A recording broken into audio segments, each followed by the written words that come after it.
जय हिंद साथियों। एडीओ के क्लास को आगे बढ़ाते हुए आज की इस क्लास में आज मैं आप लोगों को 73वां संविधान संशोधन के प्रावधानों को पढ़ाने वाला हूं। तो चलो क्लास को आगे बढ़ाते हैं और देखते हैं 73वां संविधान संशोधन कब और किस लिए हुआ था। तो 73वां जो संविधान संशोधन है ये 24 अप्रैल 1993 को हुआ था। 24 अप्रैल 1993 को ये संपूर्ण देश में लागू हो गया था।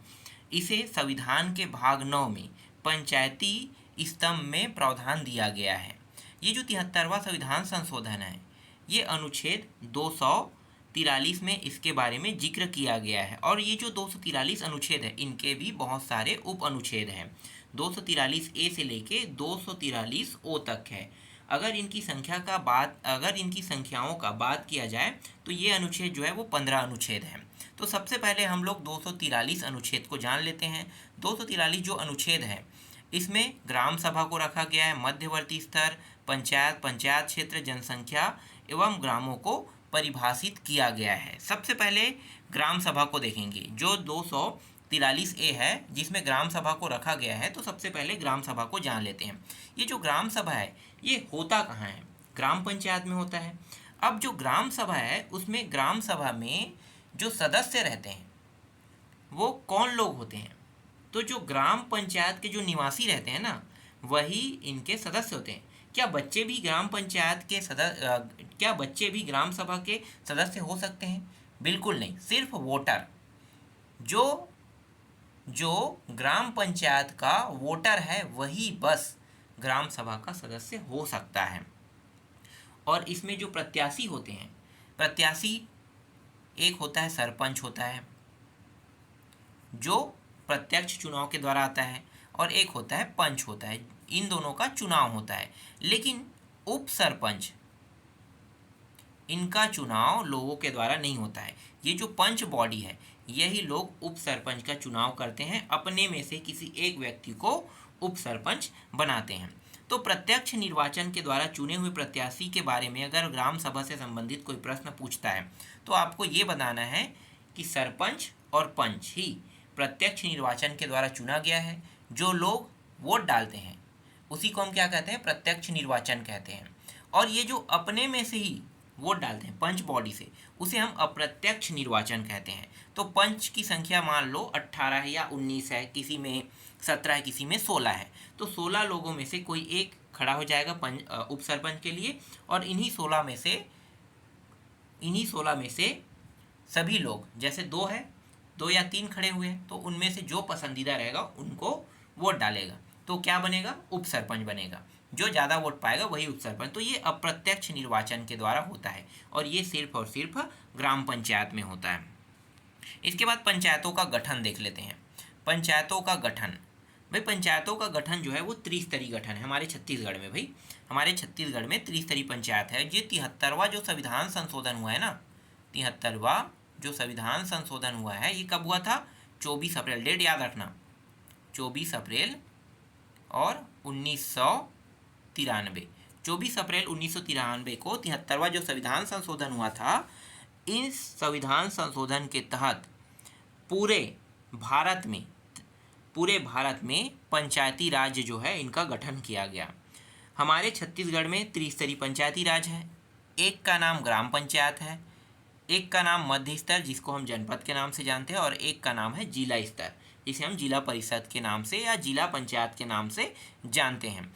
लेकिन जिस राज्य की संख्या, ध्यान देना, जिस राज्य की संख्या 20 लाख से कम है, 20 लाख से कम है, वहाँ पे सिर्फ और सिर्फ 2 ही स्तर हो सकते हैं। एक होगा ग्राम स्तर और दूसरा क्या होगा? जनपद बिल्कुल भी नहीं होगा, सीधा जिला में चला जाएगा, जिला स्तर रहेगा। तो 2 स्तर कहाँ पे रहेगा?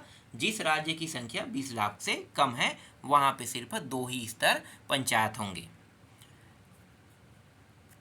इसके बाद तीसरा जो टॉपिक है 243C, पंचायतों की संरचना। ये जो पंचायत है इसकी संरचना कैसी होनी चाहिए या कैसी है, तो इसके बारे में देख लेते हैं। देखो, पंचायत के जो स्तर हैं वो त्रिस्तरीय है, ये तो आपको पता है। एक का नाम है ग्राम पंचायत जिसे हम ग्राम स्तर कहते हैं, और ग्राम स्तर में जो ग्राम का मुखिया होता है वो होता है सरपंच होता है। ग्राम का मुखिया कौन होता है? सरपंच होता है। जो चुने हुए प्रत्याशी मतलब जो लोगों के द्वारा चुनकर बनाया जाता है उसे हम क्या कहते हैं, सरपंच। और जो वार्डों के द्वारा चुने हुए होते हैं उसे हम कहते हैं पंच। तो ग्राम स्तर का जो मुखिया है वो सरपंच होता है, जनपद पंचायत, और एक होता है जिला पंचायत। जनपद पंचायत, जनपद जो पंचायत होता है ये भी प्रत्यक्ष निर्वाचन के द्वारा होता है, और इसमें सिर्फ और सिर्फ सदस्यों का ही चुनाव होता है ना। जो प्रत्यक्ष निर्वाचन है इसमें सिर्फ सदस्य आते हैं, जिला और जनपद दोनों ही एक जैसा है, सदस्य ही चुनकर आएंगे। अब ये जो सदस्य है उन्हीं में से कोई एक उपाध्यक्ष और अध्यक्ष बनेगा। उपाध्यक्ष और अध्यक्ष कहाँ से बनेगा, सदस्यों से ही बनाया जाता है। तो सदस्यों से जो उपाध्यक्ष अध्यक्ष बनेगा ये अप्रत्यक्ष निर्वाचन के द्वारा बनेगा, लेकिन सदस्य जो है वो प्रत्यक्ष निर्वाचन के द्वारा। कैसे प्रत्यक्ष निर्वाचन के द्वारा? प्रत्यक्ष निर्वाचन को एक बार और मैं बता देता हूँ। जब चुनाव होता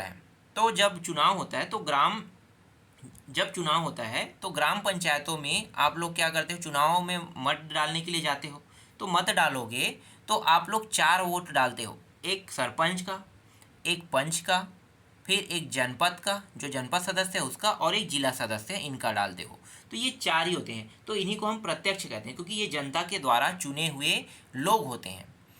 और उन जो लोग अपने में से ही चुनते हैं, सदस्यों की संख्या मान लो अगर 15 है एक जिला पंचायत या जनपद में, तो इनमें से 2 व्यक्ति खड़ा हो गया, ठीक है, एक का नाम ए और एक का नाम बी दे देते हैं, 2 खड़ा हो गया। अब 15 में से हो गया, ये पा रहा है ए 8 वोट पा रहा है, और बी जो है ये कितना पा रहा है, 7 वोट, ठीक है। तो कौन जीत रहा है भाई, ए जीत रहा है, तो ए ही क्या बनेगा, अध्यक्ष बनेगा। इसी तरीके से उपाध्यक्ष भी होगा।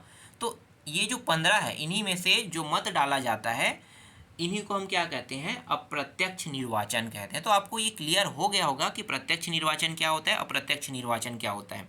इससे जो भी प्रश्न बन सकता था मैंने आपको पूरा डिटेल से बता दिया। अब हाँ, यहाँ पे एक और खेल होता है। खेल क्या है, जो जनपद पंचायत के अध्यक्ष हैं ना वो जिला पंचायत की क्या हो सकते हैं, भाई सदस्य हो सकते हैं, है ना, सदस्य होता भी है जनपद के जो सदस्य। एक चीज़ और बता देता हूँ, देखो ये जो 1/3 खेल है ना यहाँ पे होता है ग्राम पंचायत, ध्यान देना, ग्राम पंचायत, जनपद और जिला। तो हर का कार्यकाल कितने साल का होता है, 5 साल का। आपको पता होगा 5 साल का तीनों का कार्यकाल रहेगा।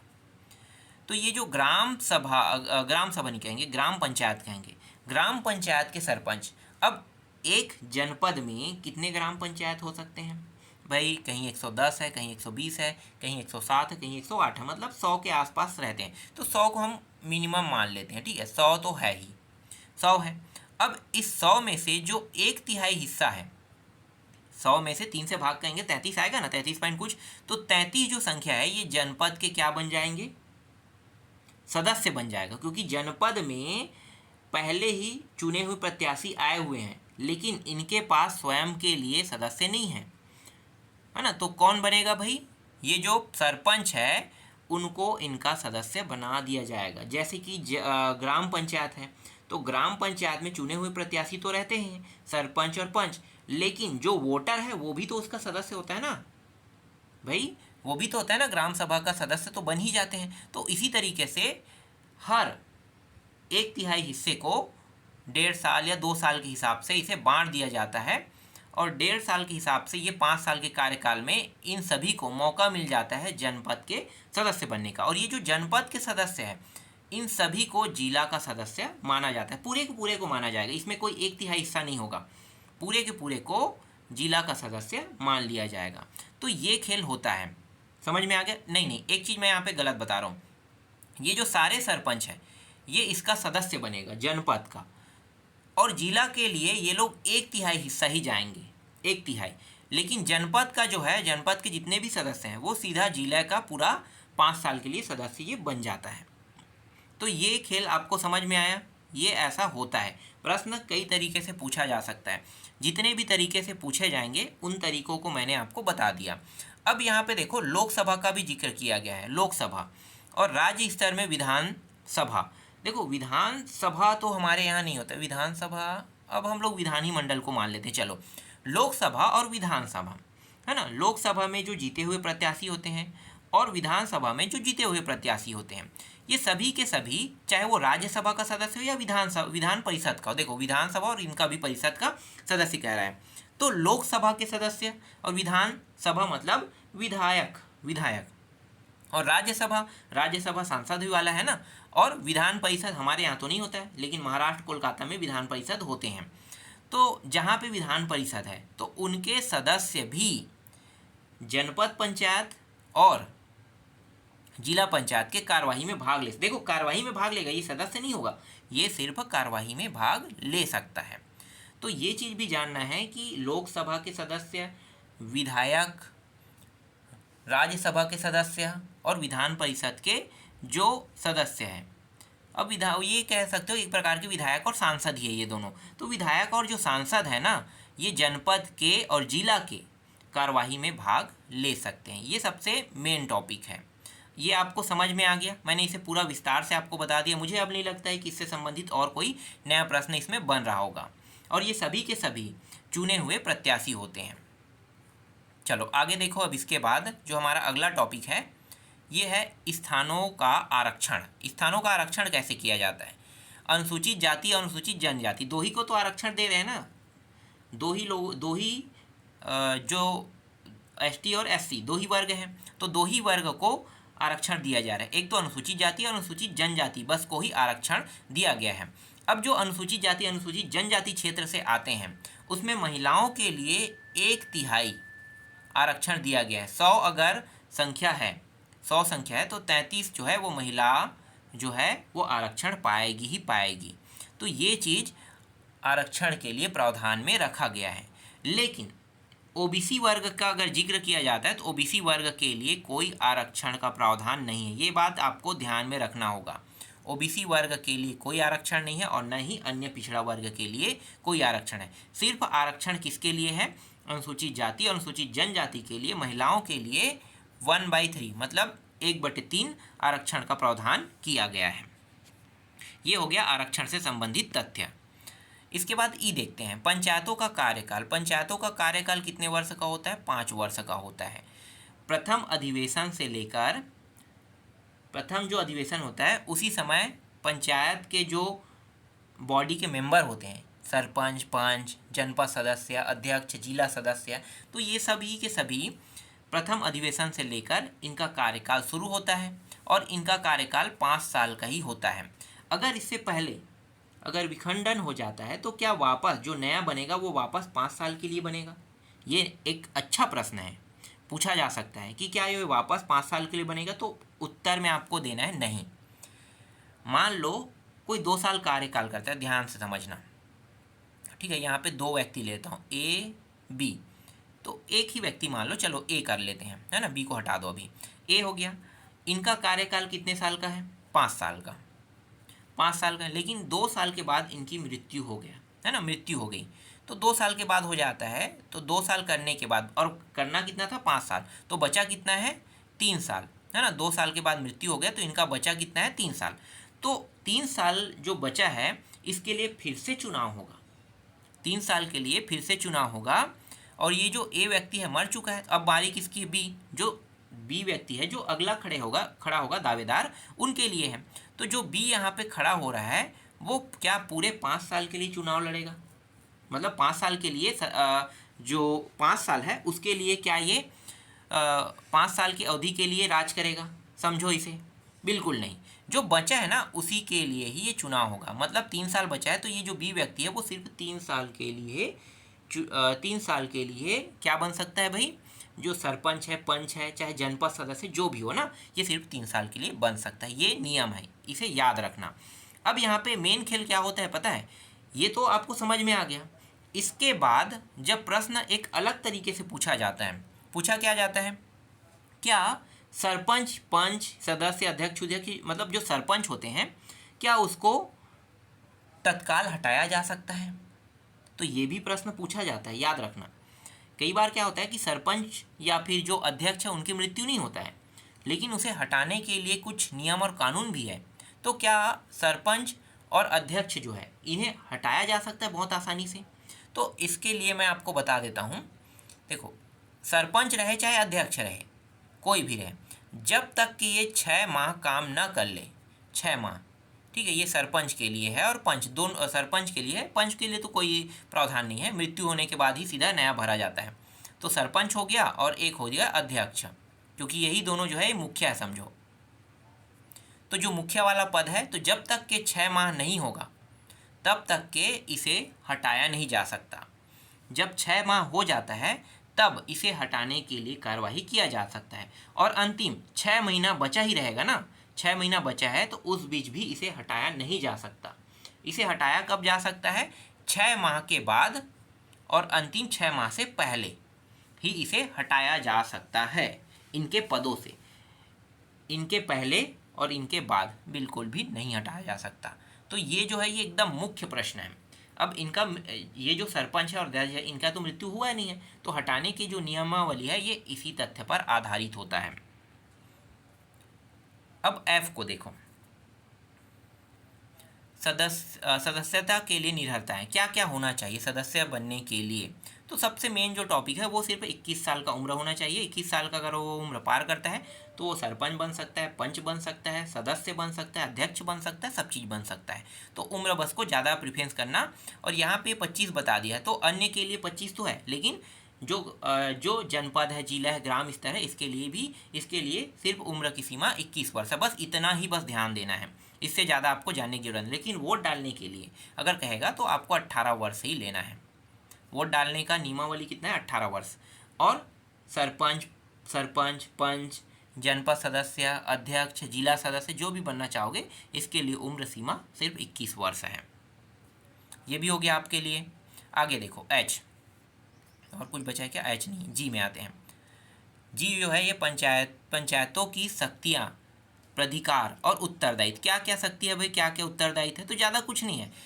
आर्थिक विकास करना। अब ये आर्थिक विकास तो कोई टॉपिक नहीं है, सामाजिक न्याय और सामाजिक विकास ही हम कह सकते हैं। आर्थिक तो होता नहीं है, आर्थिक कभी भी विकास नहीं होता है। आर्थिक विकास भाई उसे मजबूत करने का मतलब क्या होगा? आर्थिक विकास का मतलब होगा कि पैसे से संबंधित, आर्थिक मतलब पैसा होता है। तो यहाँ पे दे तो दिया है पैसे से संबंधित, लेकिन सामाजिक विकास होना चाहिए। जो हमारा जो बॉडी एरिया आता है ना, जो पंचायत के बॉडी एरिया है, जनपद पंचायत, जिला पंचायत है, उन्हीं का तो विकास करेंगे ना, उन्हीं के अंदर का ही विकास करेंगे। तो हम लोग कह सकते हैं कि सामाजिक न्याय है। जैसे कि कहीं पे कुछ काम हो रहा है, कुछ गलत हो रहा है, तो इसके लिए ये लोग आवाज़ उठा सकते हैं, उनको दबा सकते हैं कि नहीं भाई आप बिना बताए यहाँ पे मकान नहीं बना सकते। ये पंचायत का हिस्सा है या जनपद का हिस्सा है या जिला का हिस्सा है। ये सरकारी ज़मीन है और सरकारी ज़मीन पे सिर्फ सरकार ही बना सकती है, चाहे वो भवन बनाए, चाहे वो खेल मैदान बनाए, चाहे कुछ भी बनाए। तो ये हो गया सामाजिक विकास। अब सामाजिक विकास है ना, सामाजिक विकास बनाने में। और न्याय क्या हो गया? अगर कोई व्यक्ति बिना अनुमति के, या बिना अनुमति भी नहीं कह सकते, ज़बरदस्ती कोई कब्जा कर रहा है, तो उस क्षेत्र पर ये सामाजिक न्याय चला सकता है। तो ये होता है पंचायत के पास होने वाली शक्ति। और इनकी जो जानकारी है ये 11वीं अनुसूची में भी दिया गया। 11वीं अनुसूची के बारे में बाद में पढ़ेंगे, अभी सिर्फ 11वीं अनुसूची को जान लो। इसके बाद एच पे आते हैं, 243 एच, पंचायतों के द्वारा कर अधिरोपित कर शक्तियाँ और पंचायतों की निधियाँ। इसके बारे में भी ज़्यादा कुछ जानने की जरूरत नहीं है। ये जो कर है ये कहाँ से मिलता है? बाज़ारों से, टैक्स लेने पर बाज़ार से टैक्स लिया जाता है ना। उसके अलावा घरों से भी टैक्स लिया जाता है। अगर घर में पानी अगर सप्लाई पंचायत करवा रहा है, पानी टंकी आजकल हर गांव में बन चुका है, तो पानी टंकी है तो पानी टंकी का जो पानी आता है उसका भी तो कर पंचायत को मिलेगा ना। इसके अलावा जो आपके पास राशन कार्ड है उसके हिसाब से घर का टैक्स भी ये लोग लेते हैं। तो बहुत सारे टैक्स हैं। तो जो पंचायत है इनके पास टैक्स कलेक्ट करने की भी शक्ति है। और अगर इनके पास पैसे नहीं हैं तो ये राज्य से पैसे लाते हैं, और राज्य हमेशा पैसा देता भी है। और ये जो पैसा जो होता है ये राज्य अपने राज्य के संचित निधि से देता है। तो ये हो गया कर वसूलने की और पंचायत के पास जो शक्तियाँ हैं उनके बारे में हो गया। अब आगे देखो अगला, वित्तीय स्थिति के पुनर्विलोकन के लिए वित्त आयोग का गठन। तो वित्त आयोग का गठन, जो राज्य के राज्यपाल हैं, प्रत्येक 5 वर्ष के अंदर एक वित्त आयोग का गठन कर दिया जाता है। ये वित्त आयोग का काम क्या होता है कि पंचायतों को कितना कितना पैसे की ज़रूरत है। पहले 5 लाख लगता था, अब बढ़ गया कि 7 लाख हो गया, कहीं पे 8 लाख, कहीं 9 लाख। तो हिस्से के हिसाब से अलग अलग रेट जो है वो वित्त आयोग के द्वारा बनाया जाता है और ये 5 सालों के लिए बनाया जाता है। तो हर 5 साल में एक नया वित्त आयोग का गठन होता है और यही बताता है कि इस पंचायत को इतना पैसा देना है। तो पंचायत के पास जो वित्त आय है वो कहाँ से आता है? वो आता है राज्य से आता है। तो हर राज्य से पंचायत को कुछ पैसे मिलते हैं जिससे ये लोग पंचायत को डेवलप करते हैं। मतलब पंचायत के जो गांव हैं और गांव की गली है, नाली है, साफ सफाई करना, सड़क बनवाना, पेड़ लगवाना, ये सब चीज़ डेवलप जो है वो फंड आने पर ही होता है। इसके अलावा ये लोग नए काम भी मांगते हैं। तो ये हो गया वित्त स्थिति के पुनर्विलोकन करके वित्त आयोग का गठन करना। तो ये भी आपको समझ में आ गया, इसमें कुछ ज़्यादा नहीं है। और ये जो वित्त आयोग का गठन किया जाता है ये अपना जो रिजल्ट है वो किसके पास किसको देता है? तो राज्यपाल को ही ये लोग अपना जो रिपोर्ट है उसे देता है। ठीक है, तो इससे ज़्यादा और कुछ नहीं है इसमें। आगे देखो जे, पंचायतों के लेखाओं का संपरीक्षण। अब भाई पंचायत में जो जो काम हुए हैं उन्हीं कामों का तो ही लेखा रखा जाएगा ना, और उन्हीं के बारे में जो डिटेल से जो जानकारी रहता है उनका भी संपरीक्षण किया जाता है। मतलब सही से हुआ है या नहीं हुआ है, ये हर 5 साल के बाद चेक किया जाता है या हर साल चेक होता है ये। तो यही है पंचायतों का संपरीक्षण करना। फिर है के, पंचायतों के लिए निर्वाचन। अब भाई पंचायतों का निर्वाचन कौन करता है? क्या केंद्र के निर्वाचन आयोग करता है या राज्य के? तो ये जो ग्राम पंचायत है ना, पंचायत जो बॉडी है, अब छोटा स्तर है, तो छोटा स्तर है तो उसके लिए केंद्र को केंद्र के पास क्यों जाए? छोटा स्तर है तो राज्य ही अपने में से कर लेता है। तो जो पंचायतों के निर्वाचन होते हैं ना, ये राज्य ही करते हैं। और ये किसकी अनुमति से करते हैं? देखो यहाँ पे एक बहुत अच्छा खेल है, मतलब बहुत अच्छा प्रश्न है। राज्यपाल के द्वारा नियुक्त किया गया राज्य निर्वाचन आयोग के द्वारा ही पंचायतों के निर्वाचन होते हैं। तो ये भी आपको पता होना चाहिए।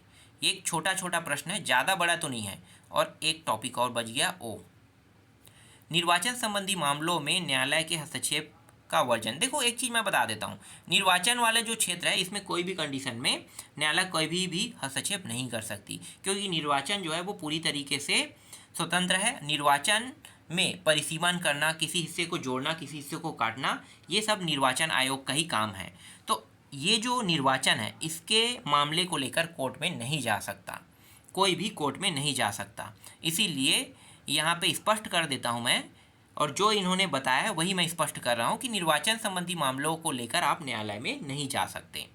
और ये अनुच्छेद 243 के तहत प्रावधान किया गया है।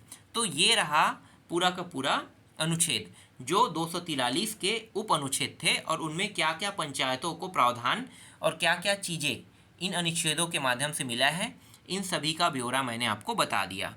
इसके बाद यहाँ पे छोटा सा जानकारी है जिसे हम स्मरणीय बिंदु के रूप में जानते हैं। ये वही सब अनुच्छेद है जिसमें से कुछ इंपॉर्टेंट अनुच्छेद है, जैसे कि 243A ग्राम सभा के जिक्र किया गया है, 243B ग्राम पंचायतों का गठन, 43C पंचायतों की संरचना, 243D आरक्षण, 243I राज्य वित्त आयोग और 243 के राज्य निर्वाचन आयोग का गठन। तो जितना भी महत्वपूर्ण जानकारी था मैंने उसे आपको डिटेल से दे दिया है। मुझे ऐसा बिल्कुल भी नहीं लगता कि इसके अलावा कोई नया प्रश्न एग्जाम में बनेगा इन टॉपिकों के अलावा। अब आपको मैं अगले वीडियो में जो 11वीं अनुसूची है उनके बारे में बताऊंगा कि 11वीं अनुसूची है उनमें कितने विषय को शामिल किया गया है।